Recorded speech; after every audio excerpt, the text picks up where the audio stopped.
Bien, tengan muy buen día. Ese video está hecho para explicarles más que todo a manera de retroalimentación las guías que hemos visto, ¿verdad? Las guías que han estado trabajando se les ha enviado debido a que pues no tenemos las clases presenciales en el centro de formación. Entonces las guías pues tienen como objetivo el que ustedes puedan recibir esa información mediante investigación propia, ¿verdad? O sea, ustedes van a investigar. Ahora, el contenido de estas guías es acerca de los módulos, de los módulos de aves, cerdo, res, ¿sí? Platos a base de esos ingredientes. También estuvimos hablando en la primera guía, por ejemplo, estuvimos hablando acerca de los canapés. Tuvieron una tarea de investigación. Otra de las actividades fue ver un menú de comida a la vista, ¿sí? Entonces en lo que pues ustedes lo pudieron desarrollar y luego me lo enviaron a mí, ¿verdad? Entonces que posteriormente pues yo lo estuve calificando. Bien, a manera de retroalimentación, cuando hablamos de canapés, estamos hablando acerca de porciones muy pequeñas.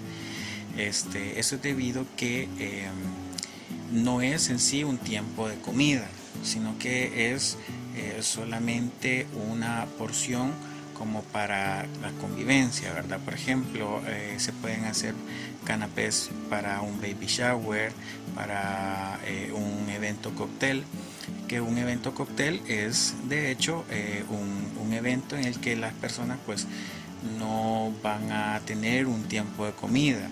Se puede dar por la tarde, se puede dar de hecho cuando las empresas, por ejemplo, quieren dar a conocer un nuevo producto, entonces contratan un local, contratan un servicio de buffet, por ejemplo, y les dicen, ¿verdad?, que nada más quieren canapés. Porque son porciones pequeñas, ya, o sea, los empresarios lo hacen nada más para dar a conocer sus productos, y como para que las personas estén comiendo algo, nada más, ¿verdad? Entonces, con cuestión de los canapés. Ahora, en la guía número 1, en la actividad número 1, ustedes tuvieron la oportunidad de incorporar diferentes recetas de canapés para un baby shower. Entonces, con lo que yo pude observar de las guías que ustedes trabajaron, pues que la verdad sí tienen un muy buen trabajo. Estaba viendo acerca de los canapés para baby shower, ¿verdad? Yo les pedía que ustedes dieran como opciones un menú, ¿sí? Un menú en el que ustedes iban a poner opciones, diferentes opciones de canapés con sus diferentes precios, ya que ustedes pues anteriormente ya habíamos visto el tema de los costeos. Entonces la verdad felicitarlos por el trabajo que hicieron. La verdad pues felicitarlos también porque hubieron unos trabajos en el que se ve mucha la dedicación de parte de ustedes, ¿verdad?, a la hora de trabajarlo. Bien, la siguiente actividad que tuvieron en la guía número 1 fue tarea de investigación, en donde dice elaborar un documento a mano o hecho a computadora con los siguientes puntos a investigar. Uno de los puntos era los diferentes tipos de pastas italianas que existen, los ingredientes principales para su elaboración y la manera de elaboración de la pasta italiana casera. Bien, cuando hablamos acerca de la pasta italiana, sí, nosotros estamos hablando acerca de los espagueti, que es como lo más como lo más emblemático, ¿verdad? Entonces tenemos espaguetis. Ahora bien, los diferentes tipos de pasta. Cuando estamos hablando acerca de los diferentes tipos de pasta, nosotros nos referimos a pastas cortas, pastas largas, pastas rellenas, ¿sí? Entonces, en pastas largas, ¿cuáles tenemos? Tenemos los espaguetis, tenemos el fettuccine, tenemos los macarrones, por ejemplo, ¿no? En pastas cortas, ¿cuáles tenemos? Tenemos los ñoquis, tenemos coditos, el penne rigati, tenemos los tornillitos, ¿sí? Entonces son pastas cortas. Cuando estamos hablando de pastas rellenas, ya estamos hablando de, por ejemplo, los ravioles. Los ravioles son pastas pequeñas, que vienen rellenos, ya sea de espinaca, sea de zanahoria o de alguna proteína, ¿verdad? Si es que se va a hacer fresca. Ahora bien, también tenemos otro tipo de pasta que es para rellenar. Por ejemplo, tenemos la pasta de lasaña y la pasta de los canelones. Ahora bien, si se han dado cuenta, hay un tipo de pasta que es como acanalada, ¿sí? O sea, está, por ejemplo, los canelones, ¿sí? Traen unos pequeños canalitos y eso no es por gusto, o sea, lo que se busca es, o el objetivo por el que tienen esos canalitos, es que se adhiera la salsa a la pasta, ¿sí? Entonces, para eso sirve. De igual manera hay pastas, por ejemplo, de lasaña, ¿sí? En el que hay unas que tienen bordes acanalados que sirven con el mismo propósito. Ahora, diferentes tipos de pasta. Cuando hablamos de diferentes tipos de pasta es hacer eso: pastas largas, pastas cortas y rellenas. Bien, eso era a manera de retroalimentación, ¿verdad? Ahora, el tema de las pastas. Cuando nosotros venimos y vamos a cocer pasta, muchas veces se tiene la idea de que cuando nosotros vamos a cocer pasta se tiene que poner agua, aceite y sal, y es solamente agua y sal, no se le tiene que poner aceite, y eso es debido a que el aceite no sirve para nada. Ahora, hay chefs muy reconocidos que dicen, sí, le vamos a poner un poquito de aceite al agua, pero a mi punto de vista solamente están haciendo el desperdicio de aceite. Entonces no se debería, ¿sí? Entonces para cocer la pasta es solamente agua y sal. Ahora, hay pasta fresca y hay pasta seca. Cuando ¿qué sería la diferencia? Pasta seca significa que la pasta, en el momento que se ha hecho, ha pasado un proceso de secado. Ahora, hay diferentes tipos. Está el secado que es industrial y está el secado que es el artesanal. Para hacer el secado industrial, pues ya las empresas, ya ellos deciden de qué manera hacen ese proceso. Para hacer el proceso casero, se hace la pasta, se pasa por el cortador de pasta y posteriormente a eso se coloca en un instrumento que se llaman esterillas. En las esterillas se pone la pasta a que al aire libre, pues toda esa humedad se le vaya retirando y luego ya queda una pasta rígida. Y eso es debido a que toda la humedad pues se ha ido, ¿verdad? Bien, ahora, al momento de cocerla, cuando se va a hacer pasta fresca, es decir, yo ahorita he hecho la masa, se estira, se corta, y ahorita yo la voy a cocer, esa pasta se hace mucho más rápido que una pasta seca, ¿sí? ¿Por qué? Porque la pasta, como está fresca, no tiene que volverse a hidratar. Ahora, si nosotros hiciéramos una pasta seca, ¿qué me está diciendo? Que no tiene agua. Entonces, ¿qué es lo que va a suceder? Tiene que volverse a hidratar y ablandarse. Entonces, por eso es que se tarda mucho más al momento de cocerse una pasta seca que una pasta fresca.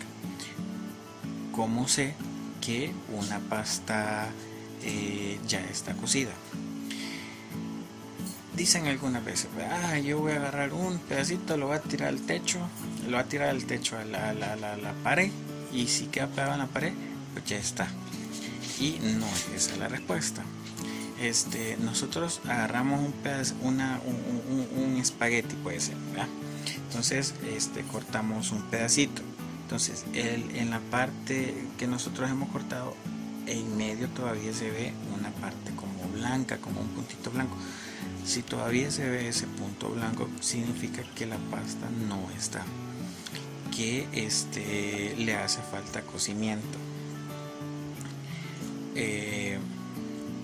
Ahora, una pasta fresca. Una pasta fresca es, agarro el espagueti que acabo de hacer, lo meto en agua hirviendo con sal siempre, y en el momento en que comiencen a subir, que comience a flotar, es que ya estuvo, ¿sí? Que se tarda de alrededor de 3 a 4 minutos. Entonces la pasta fresca no se tarda mucho en cocinarse. Bien, eso hablando en cuestiones de cocción. Ahora, ¿cómo sé yo que la pasta está al dente? ¿O qué significa ese término?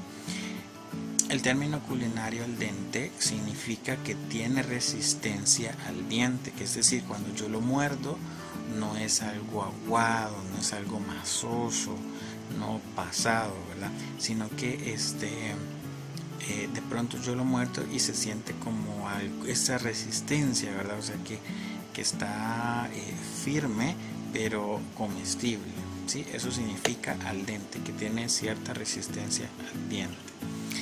Bien, eso con cuestión de las pastas italianas, ¿ok? Dice los ingredientes principales para su elaboración: harina de trigo, tiene que ser harina de trigo, huevo y sal, ¿sí? Esos son los ingredientes principales con los que se elabora la pasta. Dice la manera de elaboración de la pasta italiana: se agarran esos ingredientes que les he dicho, luego se hace como cuando nosotros hicimos pan francés, se hace como un volcancito, se le agrega en medio el huevo, se le agrega la sal y posteriormente se hace el amasado. Luego de eso se estira la masa, y pues ya ahí ustedes ya tienen la base para hacer la pasta. Ya ustedes ya pueden cortarla así para lasaña, ustedes ya la pueden cortar ahí para de pronto hacer fettuccine, ¿verdad? Bien, entonces ahora esa era la actividad número 2. Con la actividad número 3 era un menú de comida a la vista. Cuando nosotros hacemos referencia de un menú de comida a la vista, nosotros estamos diciendo que es un plato no extremadamente elaborado, ¿sí? O que va a ser muy caro, sino que un menú de comida a la vista es accesible, en cuestión de dinero, cumple su función de quitar el hambre, ¿bien? Entonces a eso nos referimos cuando decimos un menú de comida a la vista, que es más que todo para, por ejemplo, cuando nosotros vamos a poner una cafetería, por ejemplo. Pero yo les explicaba que para esos tipos de establecimientos, nosotros tenemos que hacer un tipo de menú que se llama menú cíclico. Menú cíclico es, o el objetivo del menú cíclico es que se me... ¿cómo explicarle? No se me van a repetir los platos toda la semana. Es decir, por ejemplo, yo esta semana, el día lunes yo voy a hacer pollo, el día martes va a ser de vegetales, el día miércoles va a ser de cerdo, jueves de res, y el último día van a ser sopas. Chévere. La siguiente semana que eso va a suceder, siempre va a haber una receta de pollo, pero va a ser diferente. El martes, que va a ser de vegetales, si yo hice un capeado de berenjena, por ejemplo, la siguiente semana yo puedo hacer otra receta a base de vegetales. El siguiente día era de cerdo. Yo hago un cerdo, un chop suey, ¿sí? La siguiente semana yo sé que ese día toca cerdo, pero yo voy a hacer otra receta. Entonces lo que yo me voy a evitar es que el mismo plato que hubo esta semana va a haber la siguiente semana. Entonces cuando en la semana y todas las semanas se está haciendo lo mismo, lo que va a provocar en el cliente es que se aburra, ¿verdad? Estoy comiendo lo mismo, y las personas se aburren, ¿verdad? Entonces lo que uno evita con ese tipo de menú, aplicar un menú cíclico a un menú de comida a la vista, es evitar que los platos se estén repitiendo cada momento. Ya, entonces eso, ok. Bien, eso es con cuestión de la guía número 1. A manera de retroalimentación, como les explicaba, estamos haciendo estos videos como para despejar un poco las dudas, ¿ok? Entonces, pues nada, y ha sido un verdadero placer darles esta explicación. Muy bien.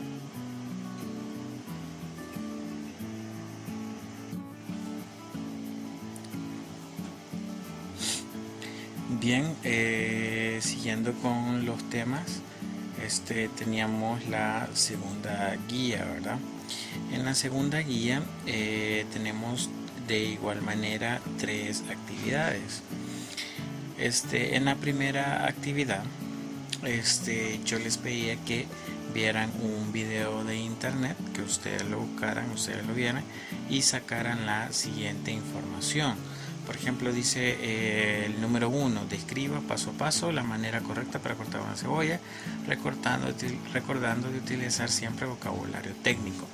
Ahora, describa paso a paso, o sea, usted iba a hacer la descripción con sus palabras, pero siempre haciendo uso de un vocabulario técnico. Quiero hacer mucho hincapié en esto, y es debido a que usted tiene una formación profesional en la que pues obviamente usted ya no puede decir, mira, échale, ¿verdad? No, usted ya tiene que hacer tiene que tener o manejar un vocabulario técnico para poder expresar o describir sus recetas. Entonces describa paso a paso. Entonces el objetivo principal era que hicieran la descripción, pero que también utilizaran un vocabulario técnico para hacer esa descripción, ¿verdad? Ahora, ¿por qué? Porque para cortar la cebolla, pues ustedes ya saben la técnica, pero yo quería que vieran la manera en que un chef describe ese proceso, ¿verdad? Luego dice, investigar qué es arroz basmati. El arroz basmati, ya estamos nosotros hablando acerca de un arroz que nosotros lo podríamos ocupar como una guarnición, o también podemos hacer algunos tipos de ensaladas. Ahora, como guarnición, cuando nosotros nos referimos a una guarnición, se refiere a que va a acompañamiento, va como tipo de acompañamiento a mi plato fuerte. Si digamos que mi plato fuerte era una pechuga de pollo, y acompañado, se dice, ¿no?, de un arroz, de una ensalada fresca.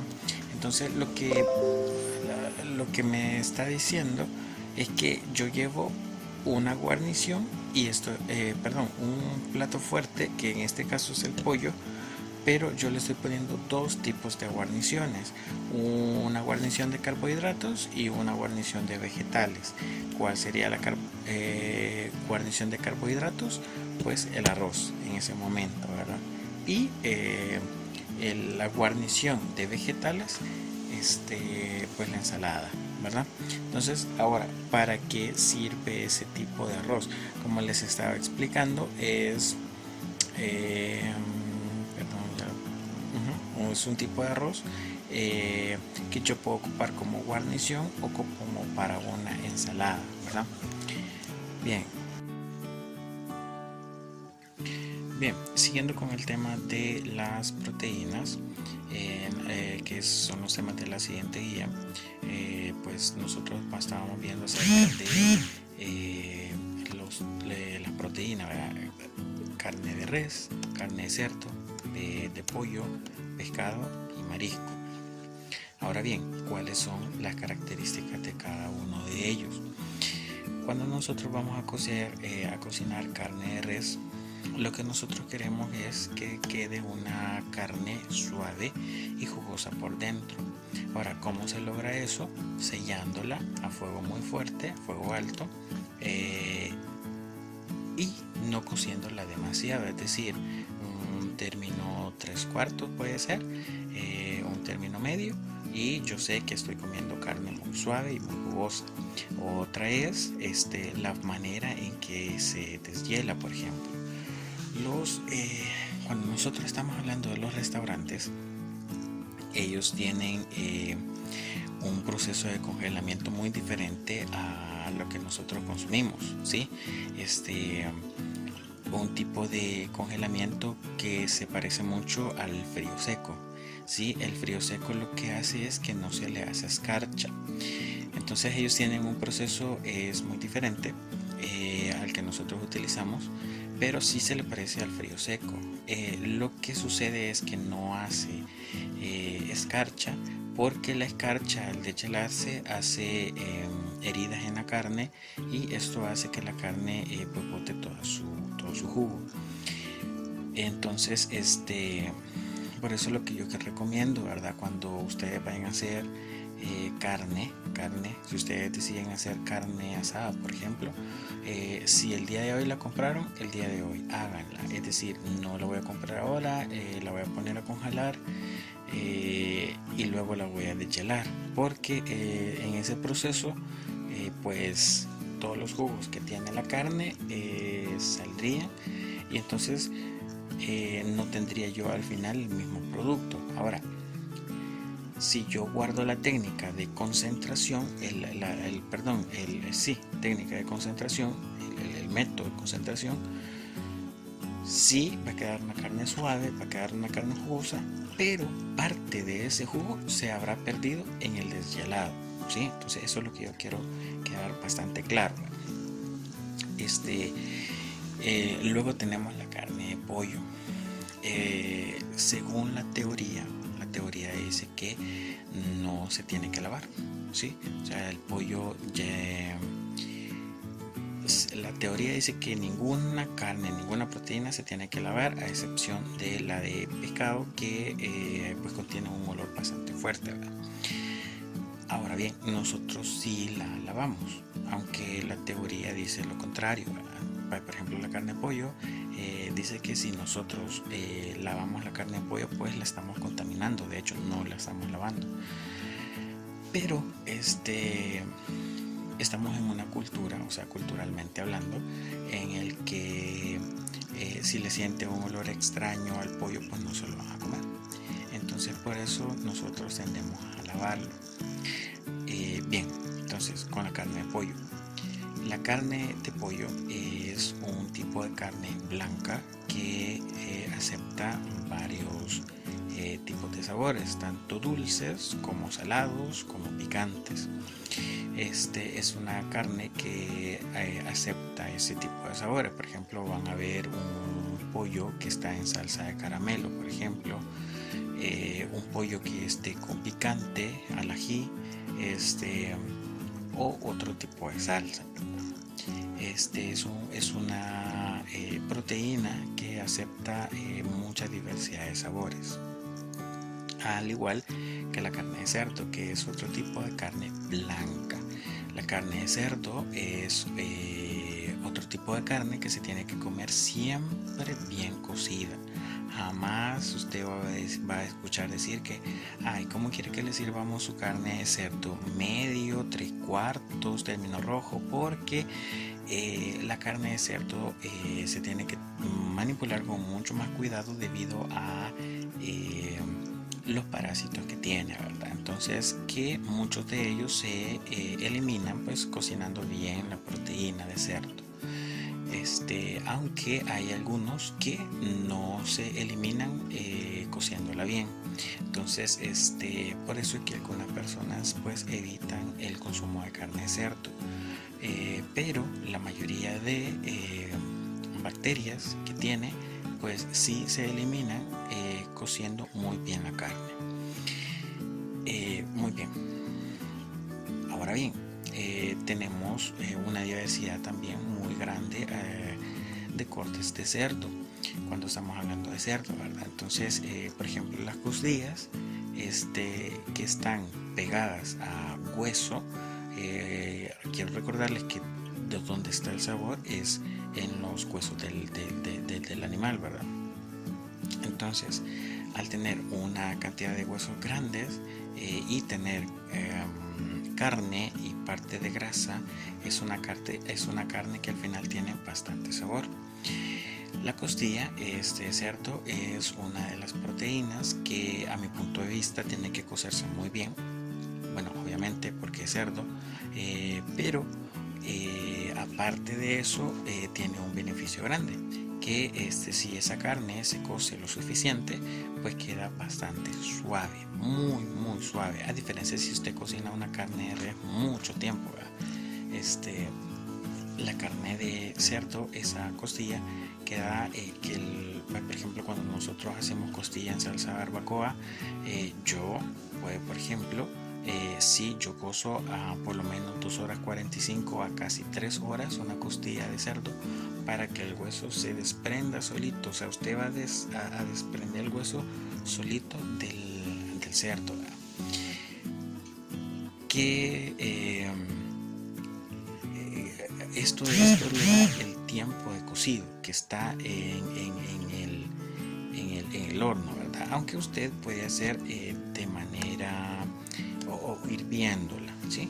Para luego poder hacerla frita, digamos, ¿verdad? Que es una de las maneras que se hacen las costillas de cerdo, como para hacer las canapés o boquitas, como se conocen también, ¿verdad? Bien, entonces tenemos carne de res, si se puede comer en diferentes tipos de término. Carne de pollo no, siempre se tiene que comer bien cocida, ¿sí? La carne de pollo, acuérdense que si yo quiero tener sabor, yo voy a ocupar la parte que tiene hueso. Si yo quiero que abunde con cuestión de carne de pollo, yo voy a ocupar pechuga. Una precisión mía es que si usted va a comprar pechuga, siempre cómprela con hueso, porque el hueso es lo que le va a ayudar a usted en otro tipo de preparaciones. El hueso no lo va a botar. Las personas en los supermercados dicen, la gente cuando compra o consume pechuga de pollo, pero le pone el hueso, como es más barata, el hueso lo botan. Pero acuérdense que en la cocina nosotros no podemos desperdiciar nada, y el hueso, en este caso, para nosotros sí es un gran tesoro, porque el hueso es el que guarda sabor. Entonces ustedes pueden ir guardando esas carcasas de pollo, congelándolas, y luego pueden hacer un fondo. Ese fondo, ¿para qué le va a servir? Pueden hacer sopa de tortilla, una sopa de pollo, cremas, pueden hacer salsas, ¿sí? Entonces en sí, la parte esa de la carcasa, que mucha gente la ve como desperdicio, pues no viene siendo un desperdicio, sino que se puede utilizar de manera muy inteligente en la cocina. Muy bien, entonces tenemos carne de res, carne de pollo, y ya hablamos acerca de la carne de cerdo. Ahora vamos con lo de la carne de pescado. Bien, hablando de la carne de pescado, hay pescados que son muy caros hasta los que son muy económicos. Los que son muy baratos, cuando usted le diga, ¿y cómo tiene ese pescado? Mire, yo tengo toda esa bolsa, porque a veces pasa, toda esa bolsa se la tengo $5 y le vienen como 50 pescados así de este tamaño, ¿verdad? O le dicen de un tipo de pescado, algún tipo de lonja que se ve hasta muy masosa. Ese tipo de pescado al final tiene un sabor bien muy malo, ¿sí? Es un sabor bien insípido de hecho, y la textura es muy masosa. Si usted agarra un pedacito de pescado, lo hace así y se hace masa, entonces ese tipo de pescado no sirve. Otra es, los pescados tienen cocimiento muy rápido, es decir, no necesita mucho tiempo al fuego, se cose muy rápido. De hecho, es el tipo de proteína que hasta se puede hacer macerándolo con un jugo de limón y sal, ¿verdad? Aquí en esta parte donde nosotros hacemos los ceviches y los cócteles. Cuando nosotros hablamos de ceviche, nosotros estamos hablando acerca de una proteína que está cocida, entre paréntesis, cocida con jugo de limón. Yo les explicaba que macerado con jugo de limón no se considera una técnica de cocción, debido a que las técnicas de cocción pues son porque lleva fuego, es técnica de cocción, o sea, lleva fuego, ¿verdad? Pero el macerado con jugo de limón sí cambia la estructura física y química del pescado, ya por medio de los ácidos. Entonces al final la carne termina cociéndose. Entonces por eso es que nosotros consideramos el macerado como una técnica de cocción, ¿verdad? Porque al final el pescado pasa de estar crudo a estar cocido. El carpaccio es uno de ellos. Entonces se cortan láminas de proteína muy delgaditas, se baña con jugo de limón, sal, alcaparras, queso parmesano, salsa inglesa, ¿sí? Y lo que yo le quiera agregar, por ejemplo, a un carpaccio de salmón, por ejemplo, y se va a cocer, o sea, va a pasar de un crudo completamente a estar cocido.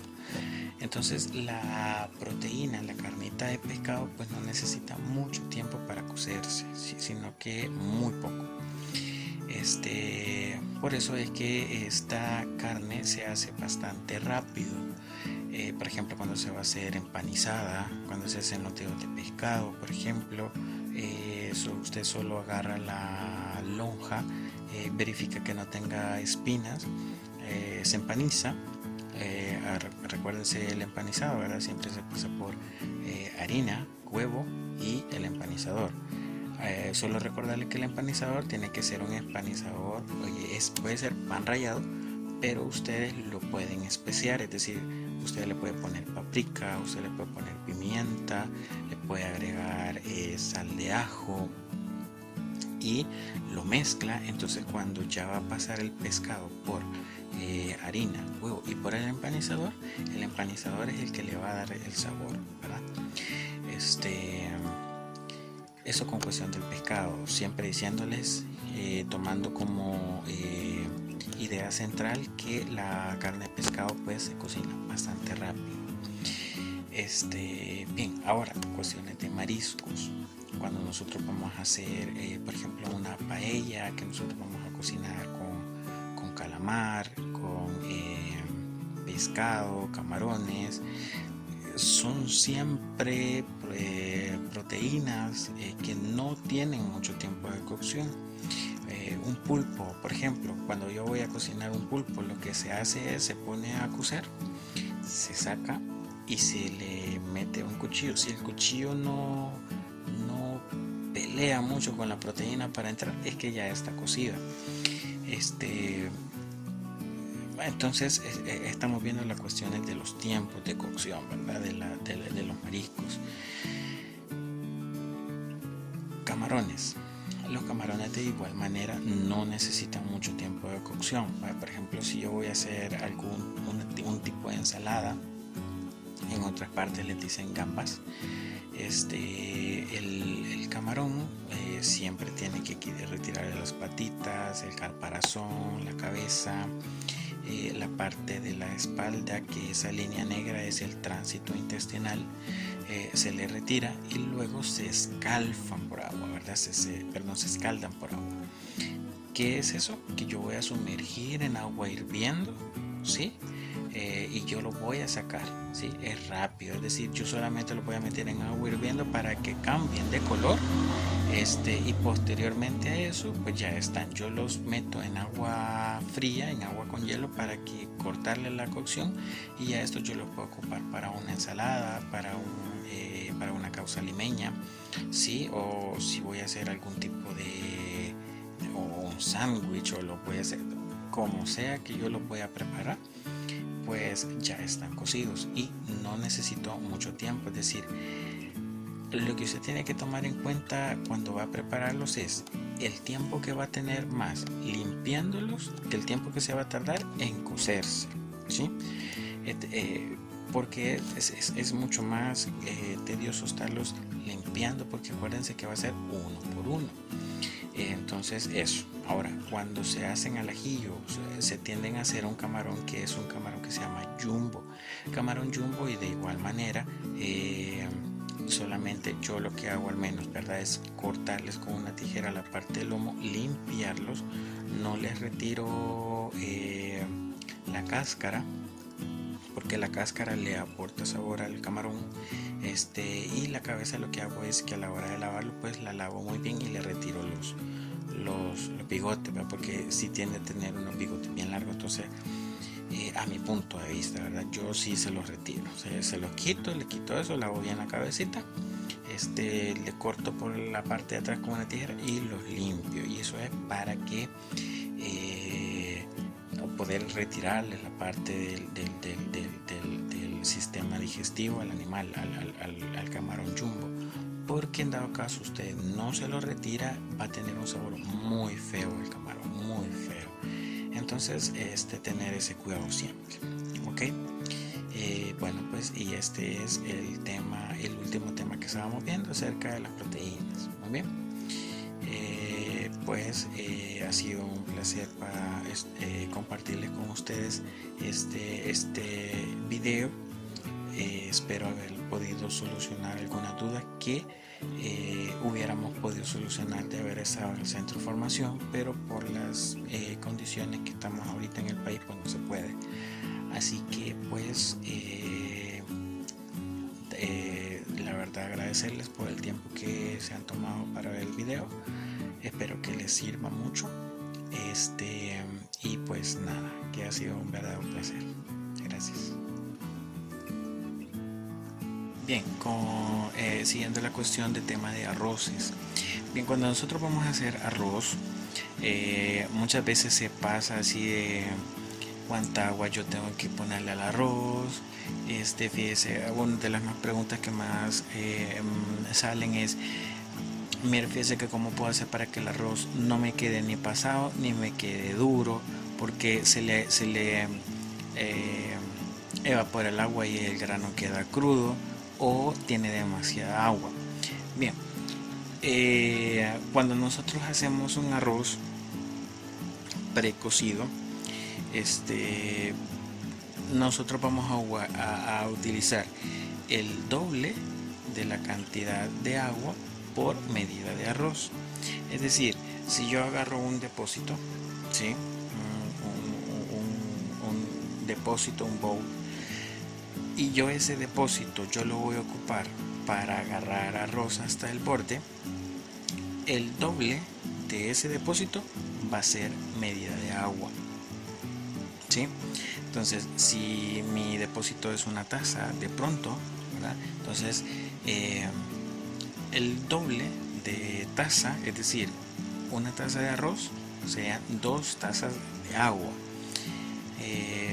o de algún otro fondo, ¿verdad? Por ejemplo, yo quiero hacer paella, por ejemplo.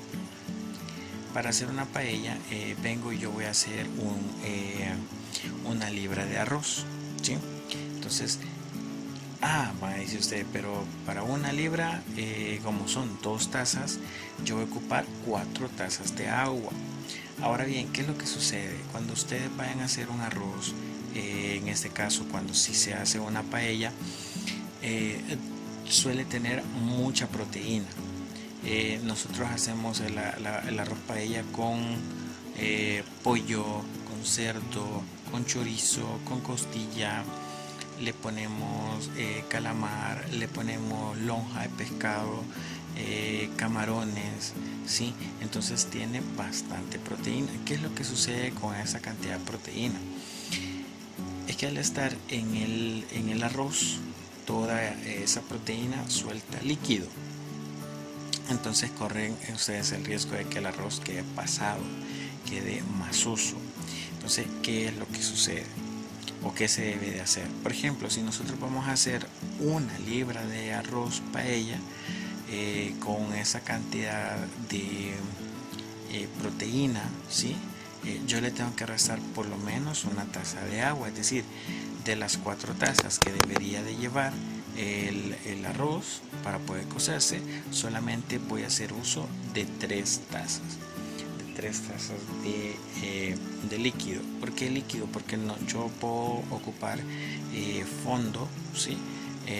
O agua, ¿verdad? Ahora, si yo voy a ocupar fondo, acuérdense que un fondo de pescado, ustedes van a ocupar cabezas de pescado para ponerlas a cocer en agua, con ajo, apio, cebolla, se ponen a cocer por lo menos unos 20 minutos y ya está hecho el fondo de pescado, ¿verdad? Entonces se espuma cuando esté hirviendo, para posteriormente colarlo y luego de eso utilizarlo como en vez del agua, ¿verdad? En vez del agua yo ocupo el fondo, ¿ya? Entonces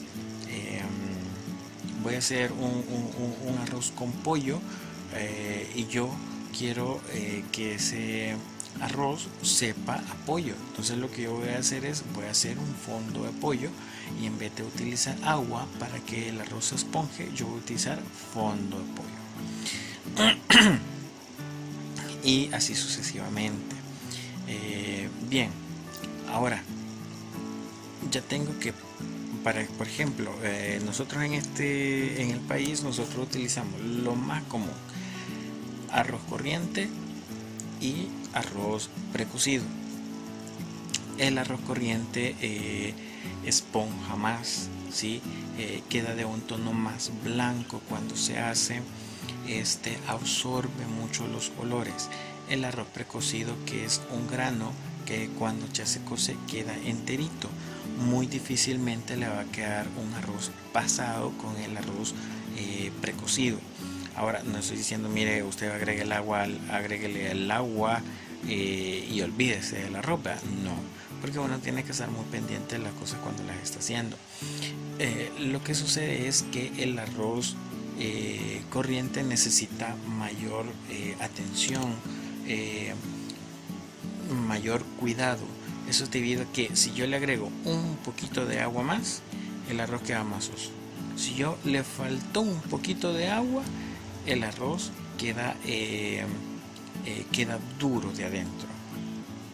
Entonces, para este tipo de arroz, por ejemplo, estamos haciendo arroz corriente, arroz blanco, hay 2 maneras de hacerlo. Yo puedo utilizar 2,5 medidas de agua hasta 3, hasta el triple de medida de agua por taza de arroz, ¿sí? De arroz corriente. Ahora, ¿qué sucede? Cuando nosotros estamos haciendo el arroz corriente,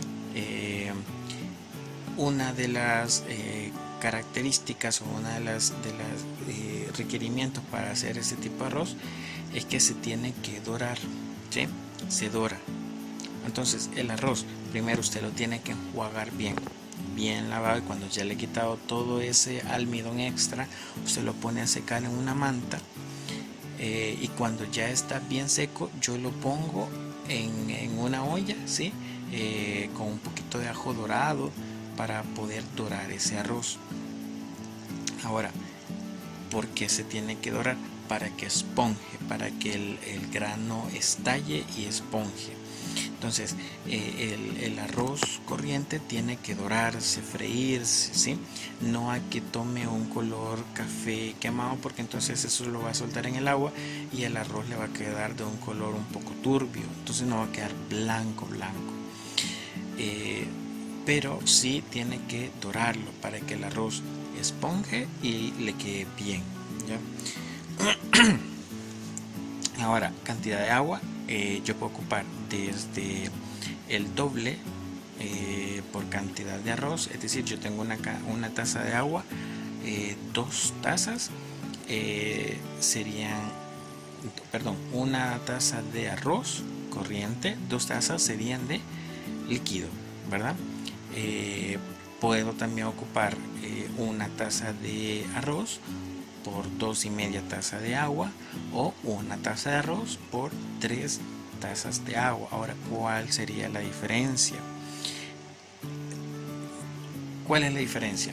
Cuando yo agarro una taza de arroz y agarro 2 tazas de agua, quiere decir que cuando el arroz comience a hervir se le va a bajar el fuego a mínimo.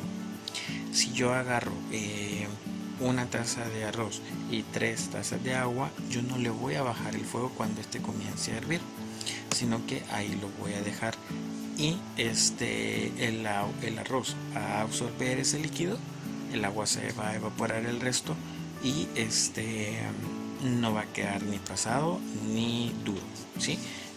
Sino que va a quedar el arroz cabal. Ahora, mi apreciación es que ustedes siempre utilicen por cada taza de arroz el doble de agua, y la única diferencia es que usted va a estar pendiente de que cuando ese arroz, el agua esté hirviendo, usted bajarle a mínimo el fuego, y con eso pues usted tiene un arroz bien hecho, ¿sí? De igual manera con el arroz precocido, usted lo va a lavar bien. Se lava con el objetivo de quitarle el exceso de almidón, y luego lo pone a secar. Ahora, pero ¿para qué se seca? No sé si han dado cuenta ustedes cuando ustedes ponen a sofreír un arroz en una cacerola, pero tiene humedad, comienza a pegarse en los laterales de la cacerola, en el fondo de la cacerola. Entonces, cuando usted lo pone a secar, usted se está evitando de que el arroz quede pegado, de que haga una costra abajo, ¿sí? Porque ya está seco. Entonces, lo único que se busca es que se dore un poco, en un poquito de cantidad de aceite, porque el arroz precocido no necesita una cantidad de aceite, grande para poder cocerse. Muy bien. Entonces, eso con el tema de los arroces, ¿verdad? Entonces, lo que vamos a hacer es, les voy a enviar, se les va a enviar también la dirección con la información de los arroces para que ustedes vean. Por ejemplo, se va a hacer un arroz risotto. ¿Qué tipo de arroz le va al arroz risotto? Yo voy a hacer arroz para sushi. Muy bien, yo voy a ver qué tipo de arroz le va a ese tipo de preparación, para que ustedes vayan identificando qué tipo de arroces se ocupan para los diferentes tipos de recetas que existen. Sí, bien, vamos a ver qué otra actividad tenía. Sí, presentación de un video propio, o sea, también les estaba pidiendo que ustedes se grabaran ya explicando acerca de los términos de las carnes. Ahora, ¿qué es lo que yo les he explicado siempre?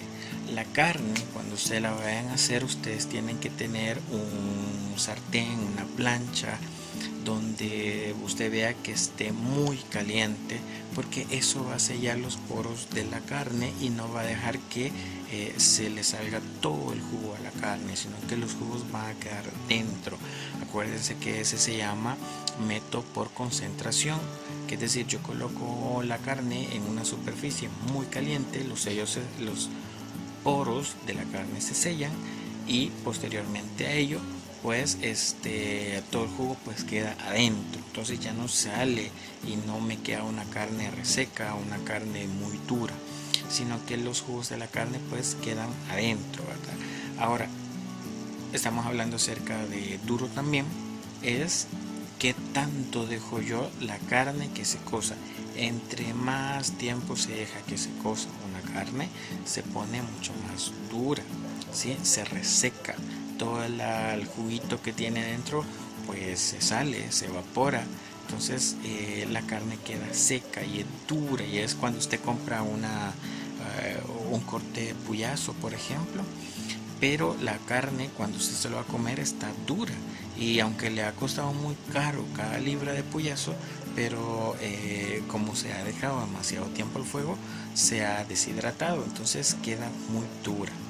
Entonces la carne, yo sí, mi recomendación es, y algo que sí pude observar en los videos que ustedes hicieron, es que se dieron cuenta la importancia de comer una carne que no esté bien cocida, sí, sino que por lo menos que esté cocida a unos término medio o término tres cuartos.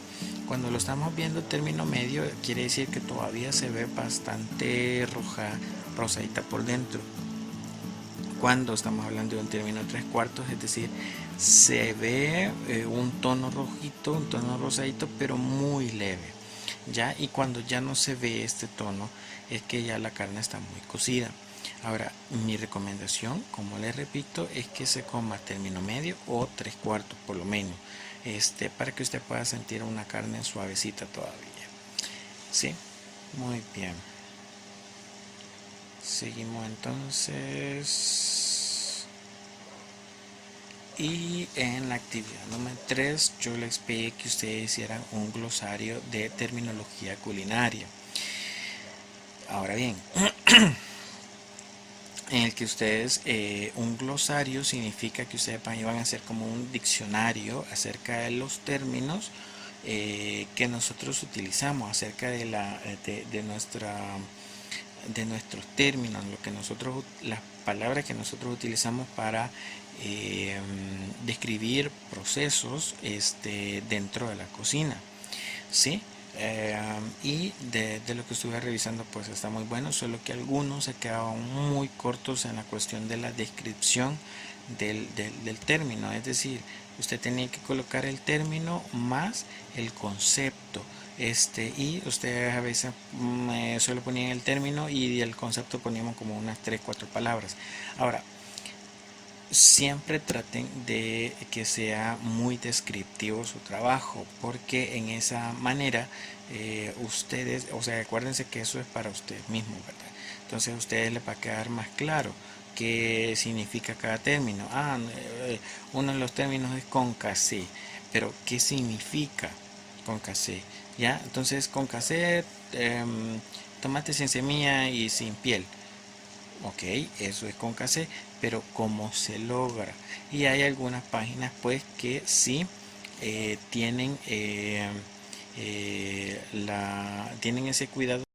Bien, explicarles también que adjunto al video se les va a colocar una dirección en internet, en el que ustedes pues van a ver un contenido de tipos de arroces en los cuales no se ha puesto una clasificación como tal, ¿verdad? O sea, grano corto, grano redondo, grano largo, salvaje, no, sino que esa clasificación que se ve ahí es según receta, es decir, yo tengo una receta y según esa receta yo elijo este tipo de arroz, y yo sé que este tipo de arroz para esta receta queda bien.